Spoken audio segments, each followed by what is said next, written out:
के व्यापारी हर के नाम के व्यापारी।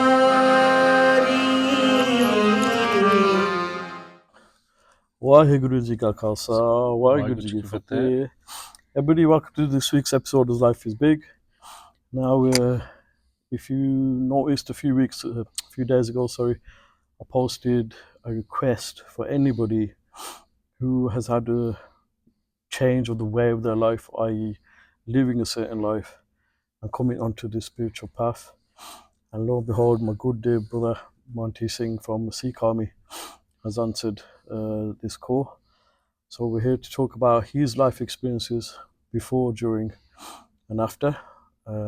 So Monty, let's talk about the life that you used to live. Okay. So if you want to explain to viewers. Yeah, so I'm in my 40s now. So prior to that, I was just a young lad who went to uni. Whilst at uni, worked quite hard, had a full-time job, but I was also in the nightclub scene. So whether it might be running nightclubs, bars, bodyguarding, looking after celebs, all the college drug stuff that you can think of, I was involved in. The one thing I was very strict and against was like drugs and stuff like that. However, I used to drink a lot. So if you wanted a good time, at the moment I turned up, you had a good time. It was one of those things. So I was always a party starter, a party goer, nightclubs, bars. So whether I was working it or going out, bhangra gigs and things like that. It was always around that. Yeah, always around that circle. Yeah. And from time to time, I'd be going out and I see a homeless person or something or another, and I used to connect with these people. I like to talk to people. I always like to talk to people. You see in their eyes, you can tell what they're about, and I always had that need to. I knew in myself that I'd want to help people. I don't want people going through bad things by themselves, and be that supportive extra brother. And I've always been quite good with my advice. Can't take it myself, but I can give out that information like everybody does, right? So it was one of those things. So I was heavily involved in nightclubs, bars, and then I did a lot of like retail work and stuff as well. But nightlife was everything back then. I was young. Everybody was calling me up. I can't get into this nightclub. I'd be like, oh, just telling me Monty's brother, and cousins, family, friends. So they all get into that world. In that world, because I've been there myself, and I've been the one who caused the violence. Okay. You must have seen a lot of that. Yeah. Maybe took part in it. Who knows? Yeah. It's you don't, in that world, that circle you were in at the time, you don't know any other circle. Yeah. And it's your whole world. Yeah. So Life is Big is aimed at those who are going through that now. Okay. And to let them know that there is something else out there. 100%. Yeah. Now, Monty, living that life, let's just say you wasn't in your 40s now, and you was in your early 20s going through those experiences in the clubs, bars, etc. And somebody gave you the choice of this life now. Knowing what you know now and knowing what you know then, would you have done it sooner? No, we say good sooner. Would you saying like the contentness you have now? Yeah. Would you swap it? Yeah, I would go.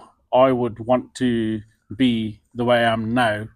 Earlier, very earlier. See, now the reason why I ask this, Monty, is because, like yourself, we both understand that Waheguru teaches us lessons, and even at that age, I never met you, but I got a good idea what you like, and you know how I was like, and we knew it all. Yeah. But we look back, we were just infants in the school of Waheguru school, and it's brought us to this path now. So what we can do to help guys and girls who are in that world living it now is learn from us and try not to, I want to say waste those years and wait till you're in your 40s. Mm. You know, because maybe Waigu's helped us get to this stage now, so we can tell you confidently, it's not the way. Mm. Do you see what I mean? 100%. It's definitely not the way. When I was younger, I was able to talk to the brainy kids and still be with the bad boys, but still be with random nerdy people or you know, like people that are completely different.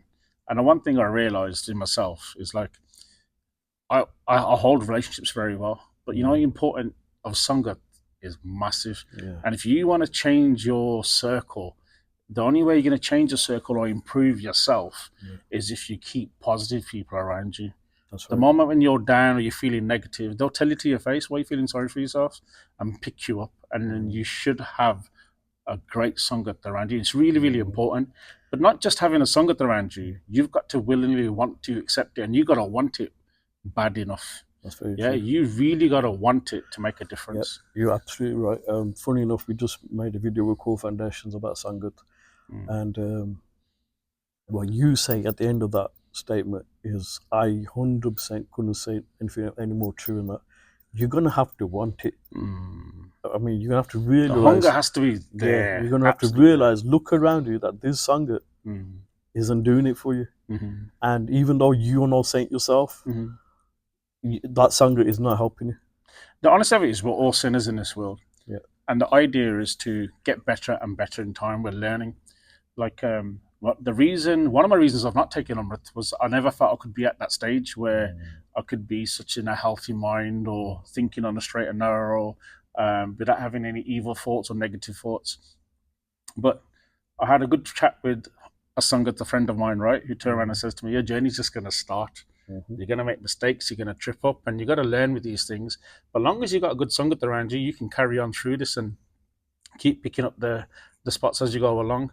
So, like, for me, Sangat is really important, but you've got to want it enough to experience it enough. And if you want it enough, you will start experiencing things. You'll start feeling different. You'll start attracting better people around you. People start to like your aura, your energy, and then you find you're in a better world altogether. And for me, there's nothing better than being in Gurus God, right? So, at what stage did you realize, Monty, in your life, that I imagine it was much later, because it was for me. Well, at what stage did you realize something's got to change now? So I've tried to make a change in my Sikhi journey twice. Okay. So same. So yeah, I did it twice. So I had a beard down to here at one point, and I had like a 7-meter bog tied, right? So proper Kent bog, right? Right. So I was one of those guys, and I tried to go down that path, but the problem was I was doing Sikhi by myself. Now I learned how to read and write Punjabi as a kid, so through Nanak, and I thought I knew. Well, I learned a lot of Sakya back then when I was a kid. I was a cheeky one that would ask the silly questions, right? So things like, is it scientifically possible if good and out touched a tree and that side of the fruit would be sweet and the other side would be sour? You know what I mean? Lots of silly questions as a kid. I would ask those, right? But as time's gone on, things weren't going right for me in my life. And at that point, I made a decision that if I wanted to continue down the path I was going, I couldn't do it being a Singh. And my mind was what not. age was this? Say 32. Okay. 32. I'm a family man, so I was trying to keep everything under control, and things were just going wrong. My Bibi passed away. My cousin went through suicide. I was really, really struggling within myself, right? And I made some bad decisions at that point. And at that point, I realized that the two people that was really, really important to me, their journeys of Sikhi had only just started, right? My Bibi used to read the Panjbanis in the morning herself. She'd read a Gutka. I got her Gutka in my safe at home, right? And my cousin, he would listen to it in his car every day religiously, and I'd be sitting in his car waiting to play Tupac or whatever, and he would not let me until, this music, this the kid and stuff. I had to say people, cousins from America. So as real as it gets. Shout out California crew. Yeah. So at that point, I realized that Sikhi is definitely the path for me, but the way I experienced it was completely different to most people. So I was going through a difficult time in my life, which everybody goes through. So somebody suggested to me, a good friend of mine, Harvey, suggested me to start coming to Seva. And I started to feed the homeless. And at that point, I realised... Harvey. Big Harvey? Yeah. Just Big Harvey. Yeah. So at that point, I realised that my problems are nothing, and that these people's problems that I'm helping and serving, there's some